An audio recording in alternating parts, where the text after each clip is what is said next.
it goes all the way to well-known coaches, sports scientists doing, the hypertrophy effects of hip thrusts for the glutes and transfer effects and etc. It goes deep into it, and yes, we've got to be careful. A lot of the research coming out of the hip thrust versus squats debate is that squats are better for hypertrophy. Now, I'm not necessarily saying that that's right or wrong. It's confirmation bias a lot of the time, like what we read, what we see. If we believe it, then we agree with it, right? It's whether it's fucking strength and conditioning, sports science, hypertrophy, fat loss, whether it's fucking politics. You know what I mean? Like, it's all bias confirmation. Well, certainly in the world now where things are becoming more tribal.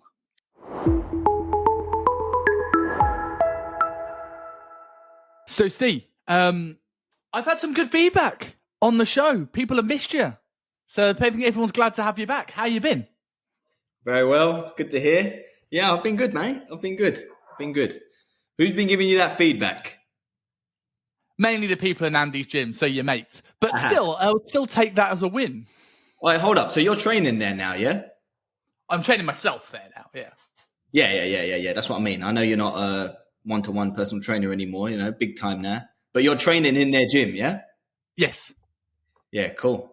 I will shout them out though. Not this is not Modern Muscle's fault, but Active Zone in a slightly negative way.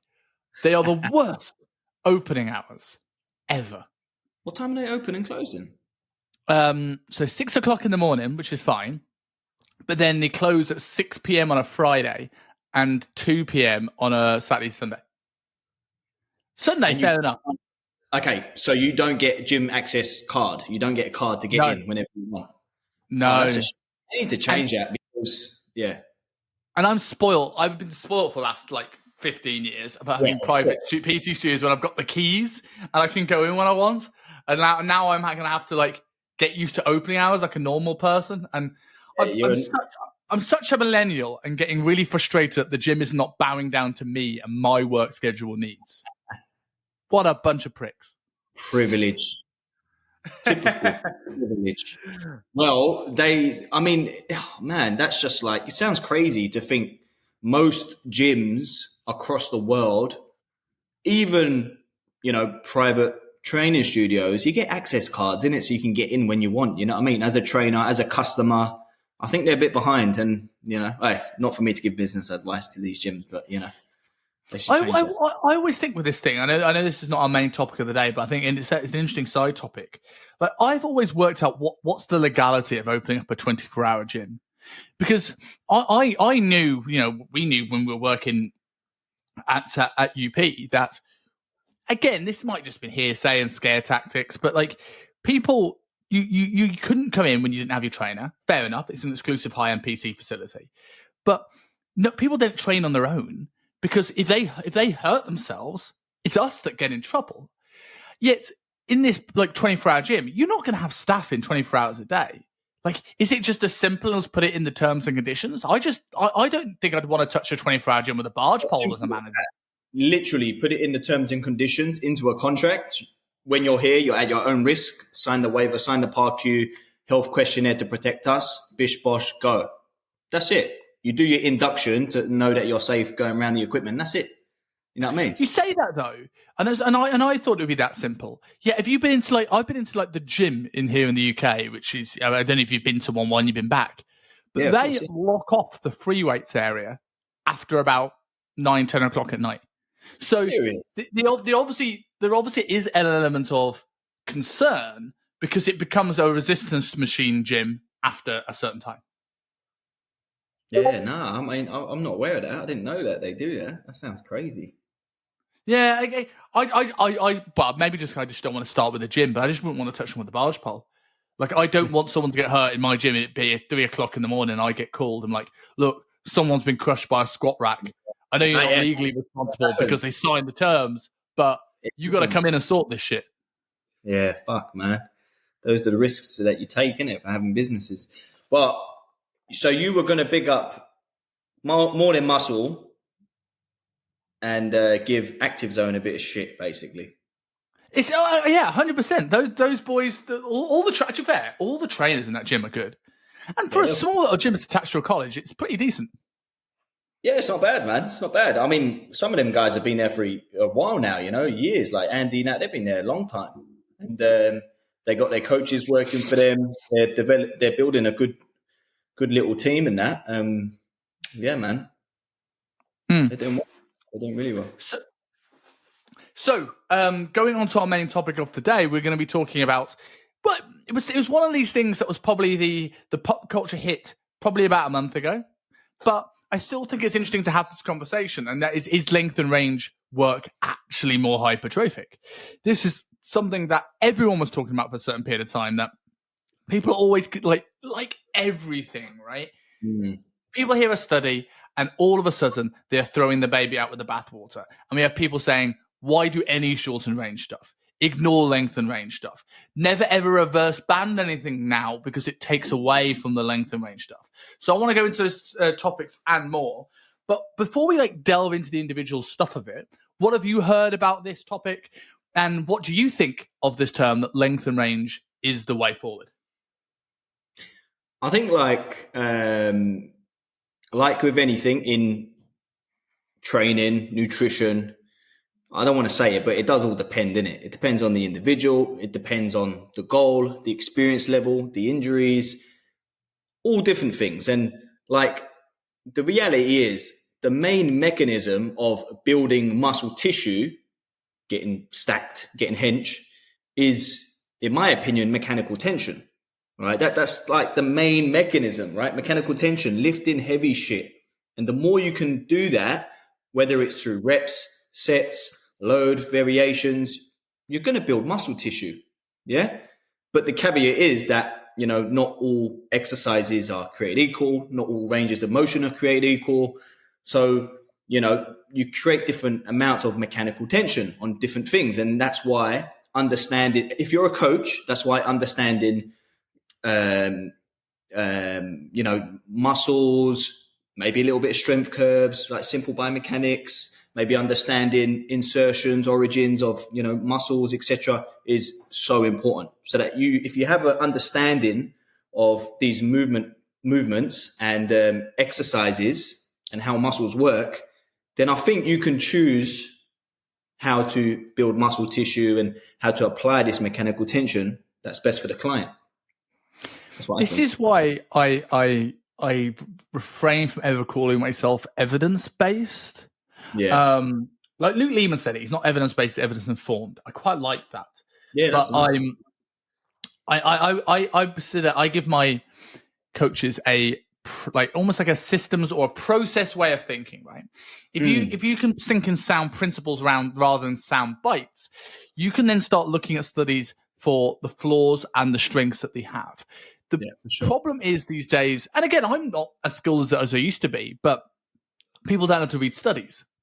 So either they read a study, misinterpret it, and then change the whole practice based off it, or even worse, their favorite fitness influencer says X equals Y, so they also believe X equals Y, because they don't know enough of how this process of whatever they're trying to do, fat loss, muscle gain, whatever, works enough to be able to think critically themselves. Yeah. So you mentioned learning anatomy, learning strength curves, learning resistance profiles, learning what mechanical tension is. You'd be amazed how many coaches I go, what are the three drivers of hypertrophy? And they don't know them. And I'm sure, I say this in Agile all the time, people are probably sick of it, but I'm sure that if I gave someone a fantastic instruction manual to how to remove a kidney, right, a surgeon wouldn't technically need to know the rest of the body, but I'd really like it if they did. So I think when you look at this, and this can go off in a few different tangents and different directions, but when people see this, they'll go, okay, length and range work is more hypertrophic. And then you don't look at what the flaws of the study are, for one. So you look at studies that I've seen anyway. I'm sure there are better ones than one I've read, but all of them, they're not just length and range partials on their own. It's almost like they'll do a set of leg curls and they'll finish with more length and partials compared to the group that finished before the need for the extra length and partials. So it was a normal set plus length and partials. And I'm like, well, okay, so it could be that the length and range work created more hypertrophy, or it could be because you took a set closer to failure And in turn, as you said, created more mechanical tension. That created hypertrophy. Like, what have you read in this area research-wise? And is there anything that strikes out to you as either this is a bit of a flaw, or strikes out to you actually there's some legitimacy in this? Well, first of all, just going off what you said, like, when studies are conducted like that, it's terrible. You know what I mean? There's too many variables, and the whole point of a good quality study is controlling as many of those variables as possible. Yeah. So, and there's obviously issues in it with people that pay for the study, people that are doing the study. Do they have a bias, right? They want to maybe prove, that these lengthened positions work. So they could bias the study and choose a method that they know will look superior to something else. You know what I mean? And whether they know that or not, there's still a bias to why they chose to do that study and why they chose to do these methods and stuff, right? So there's always a bias thing to the studies that are getting done. The stuff I've looked at, like a comparison, right? Like there's a study from University of Tampa. They looked at building muscle tissue in stretched positions. So they took a muscle to complete failure. I think it was a bicep curl. And they took on an incline dumbbell curl. That I think they took the muscle to complete failure, and then they hold the bottom stretch position for 30 seconds. And they said, okay, this can improve muscle growth by up to 40, 50% or something, which sounds crazy. Like, can it actually improve muscle gains by 50%? We know that you don't build muscle in one workout. It's over a long period of time, right? So that's, can stretching a muscle when it's being worked maximally, does it have an effect? And who knows? You know what I mean? That's the thing, innit? Who knows? But I think overall, if you compare training a muscle in its shortened position to its lengthened position, I would think most of the research would show that training those muscles in lengthened states are better than shortened positions. Why so, in your opinion? I'm not too sure. I think there's we know that, when a muscle is in its stretched position, it's in its weakest position. That could be one thing, so, you're going to create more trauma, more tension, more, you're going to fuck it up in its weakest position. I think that could help. But then it's, no understanding also the difference between, a lengthened muscle and a stretched muscle, right? Like there's a difference between the two. So, things like that is what people get a little bit confused with, I think, as well. It's quite That's basic. That's the interesting thing, the difference between a lengthened muscle and a stretched muscle, because again, the mechanical tension being that big driving factor, tension being the key word. Yeah. I can passively stretch a muscle. So that tension, and again, like there's some people go, well, yeah, obviously. And they go, yes, obviously. But at the same time, do the researchers who aren't personal trainers and the clients that they probably just picked off the street for this study, are these people do they know the difference? Like we've all seen, like any good coach has walked into a general population gym, a commercial gym, and seen coaches train their clients with no control, bounce at the bottom, just put a load on the bar, compared to slow, controlled, mastering end ranges. So when you compare the two, well, a guy in a lab coat ain't going to know more than the average coach. And the average coach doesn't necessarily know this. So while it might be obvious to someone listening to this that, yes, obviously it makes a difference between like that they're controlling it. Well, if the study doesn't think that, or the study doesn't take that into consideration, then there's now going to be flaws in this study. So even though you understand that problem, when you hear the research and you hear X influencer go, oh, length of range work is the best, you immediately take it in with also knowing that these flaws are there. So yeah, I think that's a really interesting point, like the difference between stretch and tension. Yeah, I mean, like it's confirmation bias a lot of the time, like, what we read, what we see, if we believe it, then we agree with it, right? It's whether it's fucking strength and conditioning, sports science, hypertrophy, fat loss, whether it's fucking politics, you know what I mean? Like it's all bias confirmation. There's a referendum going on here at the moment in Australia on the indigenous people, whether to give them what they're going to call the voice. So at the moment, the indigenous community, the Aboriginals, they don't have a voice in Parliament. They don't really have any rights in Parliament on what goes down for their communities, right? But at the moment, they have a 10-year less life expectancy than everyone else, right? So, you know, they're the minority. Do you know much about Indigenous here? No, I don't know. Okay, so it's basically the people that own the land, right, before Western world came and, like, you know, raped them and killing them and stuff like that, right? So I think it was only 60s or 70s they were still classified as like flora, or I don't know the word for it, but like, you know, wild plants and flowers, which means that if you're unlicensed, you can kill them if you're on your property. Jesus Christ. But anyway, I don't want to get into that sort of shit, yeah? But what I'm trying to say is that there's a referendum going down where whether everyone has to vote, right? It's compulsory to vote in Australia, all right? And yet it's compulsory to vote for this thing. It's the first time I've had to vote because I'm a citizen now. So I have to vote. Yes or no? Should we give them a voice in government? Yes or no? Obviously, leaflet came through the door, whole book on it, yeah? Yes, no.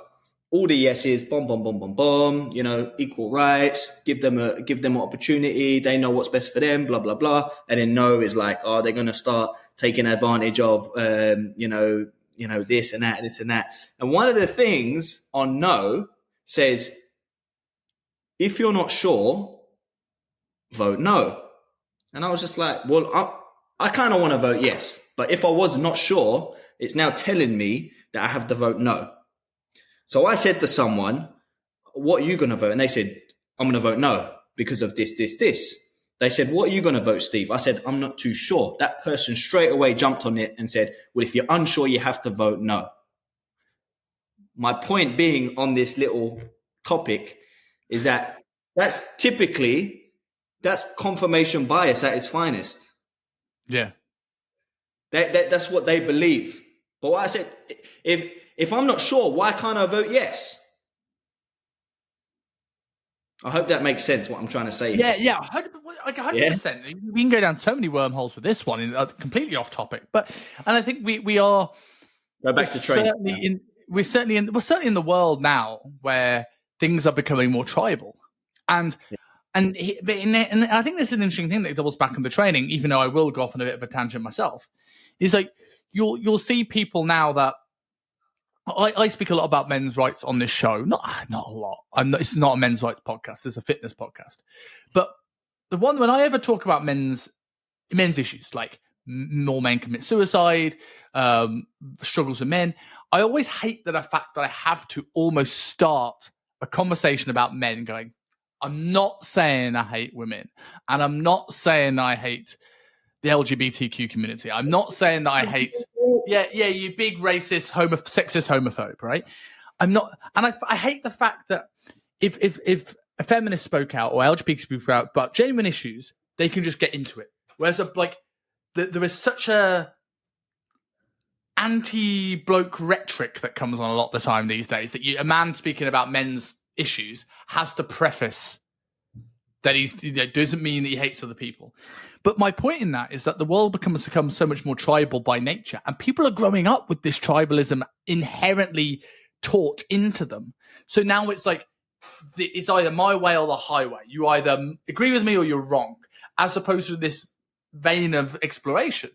And then people don't think that doesn't flow into studies going back onto training. They're jaded because the people who did studies 30, 40, 50 years ago were probably seeking the truth. People who look at studies today have been taught to try and seek to be right.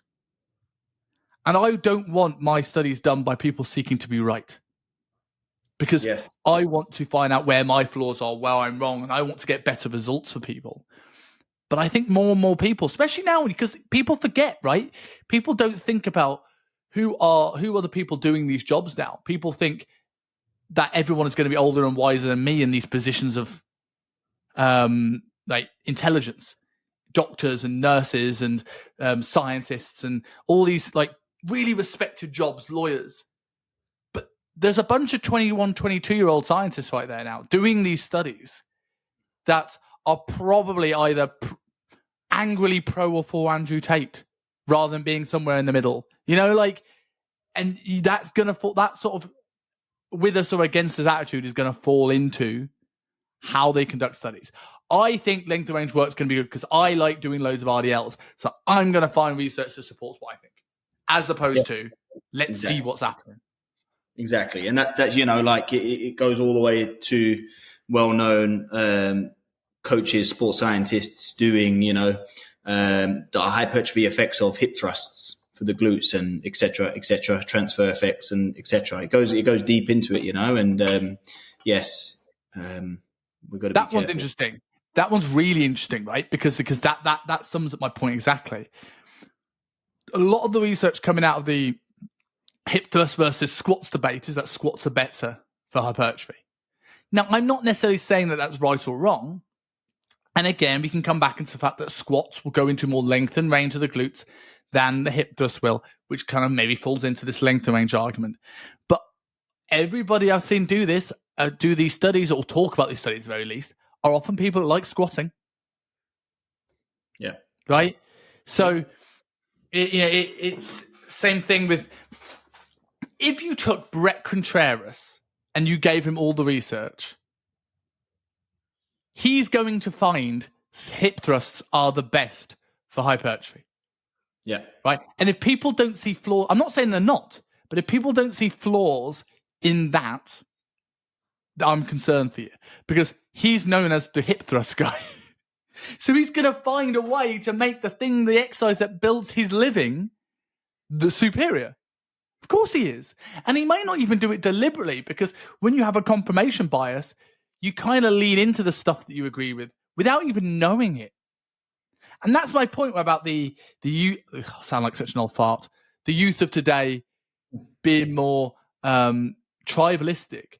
I'm not blaming them. I'm not saying that they are deliberately going, I'm going to ignore that and choose this. But they're more inclined to lean into to confirmation bias. And exactly. Without even knowing they're doing it. Crazy, bro. That's a big side tangent rant. But I think, but I think that's the big thing here when you look at this. And I think another thing people don't think about is this is where I think the RTS mechanics crowd, and we spoke about this with mobility of the pros and cons of RTS last week. This is where I think they are really good. Because another thing that studies don't go, I want to see the bell curve. For sake of argument, if someone says bench press is the best for hypertrophy, I don't want to say, well, we took 100 people and 90% of them had improved hypertrophy gains. I want to see the bell curve of those people. I want to see who had worse growth, who had the best growth, and I want to see a bit of an overview of what all their structures look like. Like, how many of them are really long arms? How many of them had a big barrel rib cage? How many of them had a flat rib cage? How many people of them could create a good thoracic extension? Right? Like, how many people have good stability in their upper back? Like, these things, when we look at just general study sizes, we don't take into account. So looking at this lengthened range work stuff, it's like, well, what if somebody can't get into a lengthened position? Now, that could be mobility things that we spoke about last week. It could be skill related, like we spoke about last week, or it could just be limitation in the structure. So, like, are you saying now that we're putting people into this defeatist mentality? So you can't get into lengthened range, so you can't build your legs like you want. Like, well, what are you going to do about it? You're saying shorter range work is pointless? Yeah, no. And that's the thing. Like, yeah. I think, like, obviously, like, I love training muscles in the lengthened range, right? And just to make it clear, when we talk about the difference between a stretched position and a lengthened position, a stretched position relates to, you know, the exercise, the bottom position of the bottom of the eccentric contraction. That's a stretched position. The lengthen refers to the anatomical position of the muscle. Yeah. When, when you look at the joints that it crosses. So some muscles we have biarticular muscles, muscles that cross more than one joint. So like quite simply, the bicep crosses the elbow and the shoulder. So when we're standing, the arm is down by our side. Yeah. So when with our arms straight, that muscle is being stretched, but it's not being lengthened maximally. If we go on an incline bench, create the angle of the torso, the arm is hanging down. Now that muscle is still being stretched, but it's also now being more maximally lengthened because we're stretching it from the elbow joint and from the shoulder joint, which is where it crosses as well. So that's what we refer to as lengthened positions. Yeah. Yes, and I just want to preface before you go on there as well, just another key point in terms of these studies where these flaws are. That, as you said, with the inclined bicep curl position, is a lengthened range bicep. But if you had a dumbbell, that is not lengthened loaded. Because I'm just sitting here like this. So, so while I am in a lengthened position, I am not loading a lengthened position, which means is that actually getting the benefit? So, and also when you're looking at biarticulate muscles, is that, again, going back to your earlier point of understanding anatomy and joints and things like this. If you look at the bottom of a squat, that is a lengthened spot position in the squat. And it might be, depending on how you do it, a lengthened glute, but it ain't really a lengthened quad. Yeah. It's certainly not a lengthened rec fem. It ain't a lengthened hamstring because of biarticular muscles. So why don't you, like, for the listeners that are listening, why don't you go through why don't we choose a few muscle groups, and why don't we try and explain a few different exercises that could be, lengthened position exercises, so that they have a little bit more of a understanding on the exercise. Okay, so let's go to rec fem, quadricep. The rectus femoris crosses the knee and the quad. Okay, the only quad muscles that crosses both joints. The knee and the hip. What did I say? Knee and the quad. It crosses the quad. It technically does. Crosses the knee and the hip. So why don't you pick an exercise that stretches it, but then lengthens it even further? Probably a rear foot elevated split squat, or if you really want to get further, a deficit split squat. All right, cool. So why? Because if we consider the lengthened position of that rec fem, the quad, it crosses the knee and the hip. So we need to create as much knee bend and as much hip extension as possible. Correct. So what ways can we do that? Okay, rear foot elevated split squat, maybe a Bulgarian split squat. What was the other ones you said? I use a deficit because I don't often say Bulgarian, because the Bulgarian will do it, but the problem is that with the Bulgarians, because it's such a high elevation, the torso comes forward, so almost then that ends up shortening the rec fem a little bit and also lengthening the glute more. That's why I like the rear foot elevated split squat or a sissy squat. You can't load a sissy squat as much. Yes, I think the two ones that stand out to me when you're trying to lengthen that rec fem quad in its lengthened position would be the sissy squat and also a reverse Nordic. That's a good shout. Yeah, reverse Nordic. Now, can we load them with load? Can you get real mechanical tension? No. And then that's the big problem. However, building muscle isn't just about that, because if we think long-term longevity, we've got to look after the joint and the muscle, tissue quality and maybe the fascia and things like that. So can we build some, mobility, some longevity in that tissue quality by using those exercises? Hell yeah. And that's where we should be looking at using those lengthened ranges, not just on the building muscle side of things, right? Joint health, longevity. Well, John Meadows was doing it when Bailey rest in peace before it was cool, right? To add a loaded lengthened stretch at the end of his workouts. And I think that's a brilliant idea, because we spoke about the other day. And again, it is all down to joint integrity and structure integrity, like how much can you load a stretch position? Because as you said, it's the weakest position. But we said last week that the nervous system plays a role in tightness, and stretching alone, passive stretching, isn't going to be enough to keep that position. Whereas now if I can go into a loaded stretch, it means I can now go into a position that spend time in that position, get comfortable in that position, breathe in that position to calm the nervous system, let me fall into that position, but it's also not loading it as much as like my top bench press. Yeah. For sake of argument. Let's look at pecs as the next one, because I think pecs is one is easy, but there are a few considerations, I think. So what would you consider like your best way to get lengthened pec? Chest fly. Dumbbells or cables? Either or. Mm. Yeah, either or. I mean, like if we look at the chest fly, we're going to create maximal passive tension and active tension. So why don't we talk about, okay, let's go back to that chest fly. Let's not change what I was going to talk about. Okay, cool. So in the bottom position, we're going to create maximal passive tension. Yeah. Mm-hmm. And then we also have our sticking point in that bottom position. So we're going to create maximum active tension at the same time. And this is why strength curves matter. Yeah. Go on.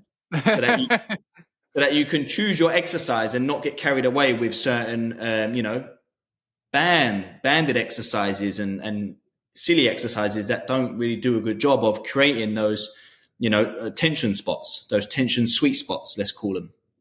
But man, like I love a chest fly. I don't think we're going to we can build good muscle tissue using the chest fly. But the way I would build good quality muscle is, all the other 80-90% of exercises. And then I will use chest flies either to create more fatigue to the muscle, to create more of a stretch on the muscle, to create more trauma to the muscle, to finish off the exercise, or to maybe pre-exhaust the muscle before going into bench work and presses and stuff like that. So, I'm not thinking just like, oh, we got to create stretch on the muscle, right? I'm thinking like overall, how does this fit into the workout of the day? How does it fit into the workout of the week over the fucking mesocycle, macro cycle? How does it fit in? And why are we using it? Because you don't just stretch a muscle under load to build muscle. You stretch the muscle under load to, joint integrity. Maybe, hang out in that bottom position to create more muscle trauma. So there's all different methods in it. You know what I mean? So, go on, you talk. I'm getting carried away. Yeah. No, mate, get carried away. I think the reason why I mentioned pecs, I think it's an interesting one because it's where like a lot of people will look at, as you said, this is where resistance profiles matter. And I really like that you said, I'm going to look over the week, over the month, over the mesocycle, over the macrocycle, over the block. Like this is the stuff I think that matters because I think so many people are so fixated on matching resistance and strength profiles. Now, if you can do it, in my opinion, and I'm gonna double back to this because it's a different argument for the length and range talk here. If you can do it, I think if you can match those profiles and take that close to failure through the full contractile range with one exercise, you can do a less junk volume. You can get more from less. I think on the whole, if you can do it, good idea. But people forget that you're giving exercises to Tracy from Derby. Yeah, Tracy from Derby. Susie from Slough's been sacked. Tracy from Derby has been given these exercises, and you give her a reverse band Smith machine press. She doesn't have to set it up. And that creates a level of overwhelm. And being able to do 2-3 exercises to do that same job. Yes, it may take longer, but it's easier for that person to do. And you might want to spend more time in a certain position. But when we look at the pecs, like the rules of I don't want to say the rules of exercise mechanics because that is bollocks because exercise mechanics is misunderstood. But the truly understanding RTS crowd will go, well, if I look at this, the pec fly has a bigger moment arm to the pec than the dumbbell press. It also puts it in a bigger stretch position than the dumbbell press. Okay, so that must mean that it's better than the dumbbell press. And I'm like, well, yes, but you've also got to think of what else creates a bigger moment arm too. So we've got like the resistance fighter. Well, how I learned from Michael Goulden, the resistance fighter is the muscle that's doing the work. So in this case, the pec. So the thing that stops my arm falling back down towards the ground is my pec, the resistance fighter.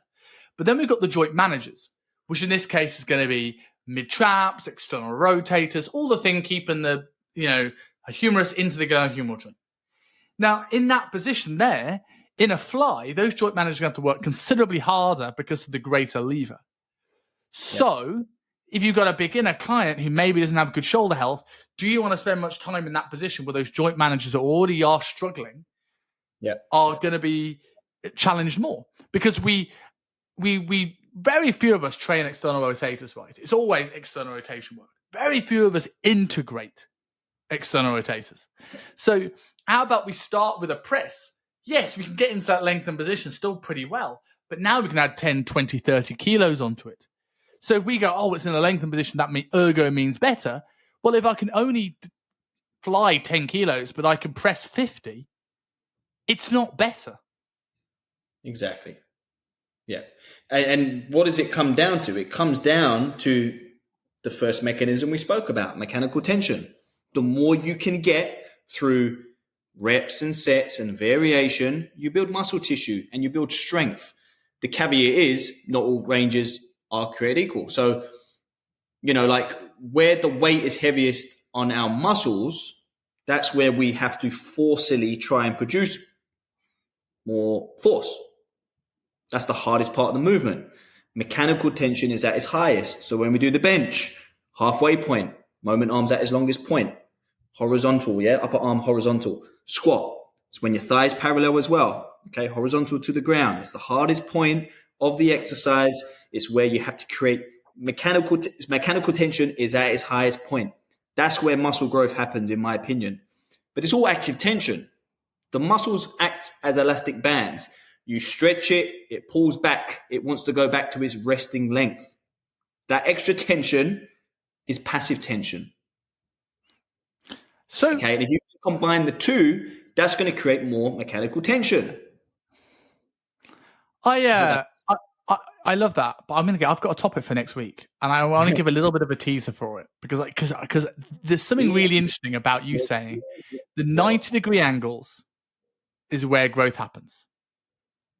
So my proposed topic for next week, by the way, and I want you to kind of get a little bit of a teaser of what you think. Is Joe Seedman a genius or a crackpot? Mate, I reckon. Oh, man. Let's talk about this next week, man. Let's fucking call this motherfucker out. Yeah. Well, you just said his 90-degree thing was right. You just said that. DPMO. These guys piss me off so much, yeah? And you know what? I don't mind anecdotally saying, you know what? I did this stuff and it was fantastic for me. But just to disregard everything else is just like, it's just crazy. It's like you're laughing at everyone else's expense. Every other professional, educator, coach, everyone in their field. It's like you're laughing at them and saying, your methods are so shit and outdated. They don't work. This is the best way to do it. No, it's just one method. It's just one way. There's many ways to skin the cat. But the reality, listen, let's talk about this next week. I'm game for that. I think that'll be a great topic. But yeah, you're 100% right when it comes to doubling back on these hypertrophy stuff. We've gone through quad, we've gone through pec. Where would you stand on hamstring? Well, I mean, again, there's some stupid studies out there, isn't it? Let's compare what there's been studies done, lying leg curl versus seated leg curl. Right. And they've shown that the seated leg curl, because you're upright and your hip is in flexion, the hamstring it's under more stretch. So it can lead to better hypertrophy gains. And they've done studies on different hip angles as well. It shows that, more of a stretch can create more hypertrophy gains. But I mean, I don't know if those studies are equate total volume and things like that. I don't know. I haven't looked into them because I know on a seated leg curl, man, I can smoke heavy weight, but on a lying, I'm limited. You know what I mean? Because I'm in a weaker position. So here's the interesting thing, right? Again, this is something that taking the person with a barrel rib cage and short arms and taking a person with a flat rib cage and long arms, put them in a bench press study and assume they're both the same, right? We are assuming here that the only difference between a lying and a seated leg curl is the fact that one is a slightly more lengthened position. When I would argue, like, what's the most obvious difference between a lying and a seated leg curl, which would make, in my opinion, I think the seated leg curl is better for hypertrophy. Like, I like a lying leg curl because I think it teaches people to posteriorly tilt the pelvis. It creates some bracing. I like training the hamstrings in a short position. However, if you said, right, you're going to create a gym where, and your job is to create a gym where you're doing a Dorian style training. So you're going to do one set to failure, and it's going to all be machines, and you can pick one machine per body part. I would probably pick a seated leg curl. Why? But because it's more stable. So the big difference there, what that proves to me about the seated leg curl being better for hypertrophy is not that it's because it's more lengthened. It's because now we've stabilized the pelvis. Because you're more stable, you can exert more force, which means you can take a muscle close to failure, which means you can generate more mechanical tension. As opposed to the lying leg curl, where the limiting factor nearly always is, no matter how good you are at the execution, I can't keep my pelvis on the pad. So that's the reason. But I don't think the change has anything to do with the difference in length. I think it's down to the fact that you can go close to failure because you're more stable. Yeah, exactly. And that's one of the problems with, some of these studies, right? Research that shows hypertrophy in lengthened positions, but, so do stable positions on machines. They show better hypertrophy as well in some research studies, right? So, well, I think they are. I always consider, I look at, like, regressions are really interesting topic, right? I think it's a topic that people don't talk about enough. People talk about programming and splits and like optimal strength profiles and resistance curves, and people don't talk about progressions. And I don't think coaches understand it, because I didn't for years. Because you're taught these progression models that are really outdated from Poliquin of like, we've talked about this before, but like the front foot elevated split squat, then you go flat, then you go rear foot, etc., etc., etc. And what I don't like about it is like, well, what's the goal? Because is a back squat a progression from a hack squat? Well, if your goal is overall strength, joint integrity, going through big range of motion, yeah, it probably is. You can more indefinitely load it. You're challenging greater, positions in the joint. What if your goal is hypertrophy of the quads? I would say the back squat's a regression, and I get on a hack any day of the week. You can get more knee flexion. You can take it to failure much safely. I think these things are nuanced, and it depends on the person. So this is something. It's a different topic from the day. Maybe we'll talk about regression as a standalone topic. But it's just a quick one. Yeah. I definitely think that model of progression is based on. I would say it's predominantly based on the skill factor of an exercise. You know what I mean? Like skill being like how coordinated the individual is, like the coordination level of the exercise, along with the range of motion of an exercise, and how many joints contribute to doing that exercise. That's what I would think. When you think about it, right? If you get, like front foot to flat foot to rear foot, you slowly increase the range of motion. Yeah, if you think, go on. Yes. But I when you're going into the split squat debate, I would always go, if your thing is high front foot split squat, so like you're almost like you're doing a step and you're just going forward backward, then I would agree with that. But what you'll now see is that people have like a 2-inch block and go, oh, this is a regression. This is a regression from the flat. No, it's not. It's a greater range of motion. Like you're challenging the front glute more. So I would go high front foot, flat, front or rear foot, depending on the goal, deficit. Then again, it depends on like on your torso angle, though, isn't it? You know what I mean? Like if you're leaning forward on this, like I've trained females that when they do a front foot elevated split squat, they do it really well. They're very upright. That's just how they do it. As soon as I put them on, the ground, they're leaning way over. You know what I mean? And if I give them a different exercise, they're doing something completely different. So, interesting. I mean, and this is why people need to, like coaches, they need to work out what their Precise goals are, they need to have a timeline. This is A, this is B, this is how we're going to do it. We need to do some testing. We need to do some assessing, whether that's, active and passive ranges of motion, skill testing. We've got to do some testing, to start. And then we can create a program, and that program will change every single time you do it, depending on energy, mood, stress, sleep, pains, fucking all over, like soreness, all different things, innit? Like there's been times that I've had someone do a certain exercise because of a joint problem, and then they come in and they're tired, fatigued, they got a little bit of soreness, niggles. They just scrap it and do something completely different. You know what I mean? But yeah. Yeah, I 100% agree with that. 100% agree with that. And I think a good closing topic to kind of go on to this, the one last thing I wanted to speak about, length and range. Do you know what this length and range partial stuff? Do you know the main reason why I think it's gathered steam? It's because every old school bodybuilder that doesn't like exercise mechanics and doesn't like the RTS stuff is coming out the woodwork now and slamming the methods used because it's like it doesn't fit the length and range. And the biggest thing that I've seen this is that you see a lot of people, and again, this is not a criticism. Like, I'm not judging anyone that's built a fuck ton of muscle, right?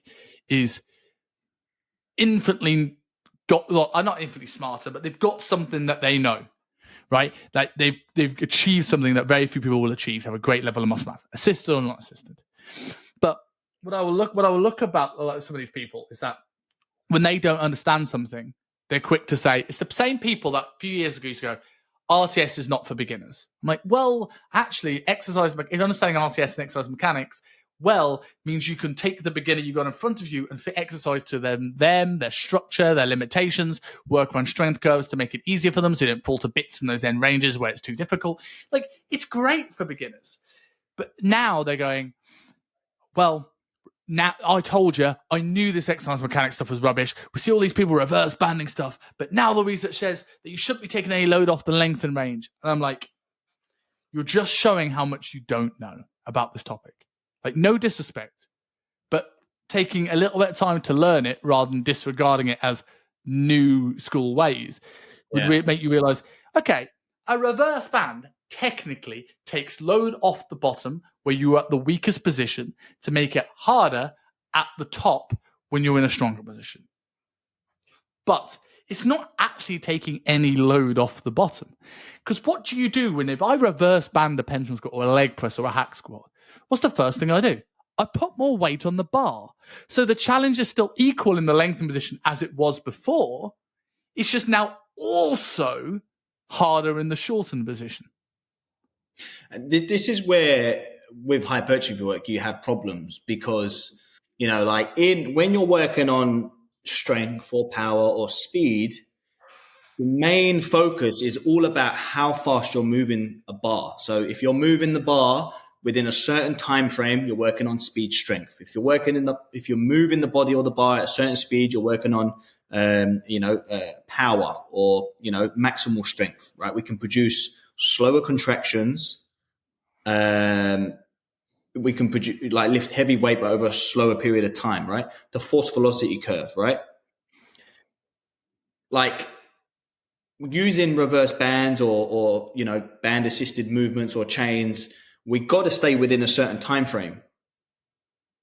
Okay, so you may add the weight, but if you're moving with the bands too slow, you're not getting the training effect. So it's pointless. But obviously, we don't have that with hypertrophy, right? Because hypertrophy, we're trying to lift heavy weights, go a little bit more to maximal failure, and that's where the problem comes in. I think if someone can grind more reverse banding with heavier load, then they should be doing it. But if they break down too early and they can't go to the point of near failure, work hard, feel stable, then they need to not do that exercise, Yeah, I hope that makes sense. 100% makes sense. 100% makes sense. And I think one more consideration with this length range stuff, especially for coaches watching this, again, it's going back to that thing of remembering who's in front of you. So we've spoken a lot about mechanical tension, like a lot of people do. So you're looking at enough of a load to create a stimulus. You're looking at to be able to control end ranges. So let's assume now we're going to maybe bias length of range stuff slightly, but not eliminate short and range stuff. And you want to be able to control those end ranges to create as much tension. As you said, you're not looking for speed here, you're looking for control. And you're going to take that close to failure. So the proximity to failure is important, right? So we've got those things. I think we've established that. But there's a missing piece to this puzzle, is that recovery. I can create tons of mechanical tension, but if I can't recover from that mechanical tension, we ain't growing. So we don't grow in the gym, we go outside the gym. I think people overall understand that. Now, we got to think of, well, what is the recovery demands necessary for me now ditching all of my short range work and moving to a solely length and range program? It's going to have a greater demand for recovery. Yeah. Now, that could be fine. And if you have clients in the same way that coaches slate people for teaching Gen Pop like they teach athletes, it's the same thing here. Is if you've got an athlete who just eats, sleeps, trains, repeats, then great. Try it. Try some length and range only work and see if that works. But if you've got Mrs. Jones, mother of 3, sleeps 2 hours a night, goes to work as a corporate lawyer, does a second job at night to hold down her family, like, are we now doing a training stimulus that for her is going to be too hard for her to recover from? So it could be the most perfectly optimized hypertrophy program in the world, but now she is getting no growth. If anything, she's getting a regression because she's not recovering. If I took that same person and did it more short and range work, so they're getting in the gym, they're creating a bit of a stimulus, they're getting some blood flow to the tissues, but it's easier to recover from. They can come in, they can still train, they can not feel beaten up, and they can progress more in shortened positions than lengthened positions because of this recovery component. And that's a massive one, like, you know, maximal recovery ability, you know, like how much can you recover from? You know what I mean? Before you just overreach, you know, overtrain, fatigue too much. You need more sleep. You're not getting enough sleep. You can't stay asleep. You know, you're fucking getting depressed. Anxiety goes up. You're getting stressed about your training session, lifting heavy weights. You know, it's not worth it. It's not worth it. You're not going to build muscle like that anyway. So, yeah, good points, man. Good points. Awesome, man. Well, I think it's been a really, really good chat. So, as always, man, where can people find you? If this is the first time they've seen an episode with Steve, where can they hear more about you? Stephen Collins Training on all platforms. Videos coming out on YouTube. You know, yeah, bro. Yeah, getting on the YouTube stuff. Well, subscribe to Steve on YouTube and on Instagram, and then subscribe to the podcast on all your favorite podcast channels. Self-Made Podcast, as you probably know if you listen to this already, or if you listen just to the audio version, go to YouTube, subscribe to Simon Kingston on YouTube. We're going to have more episodes of Steve, more episodes of Rob, more guest speakers. So stay tuned for more great interviews like this, mate. Pleasure as always, and I'll catch you next week. Thanks for having me, mate. Cheers.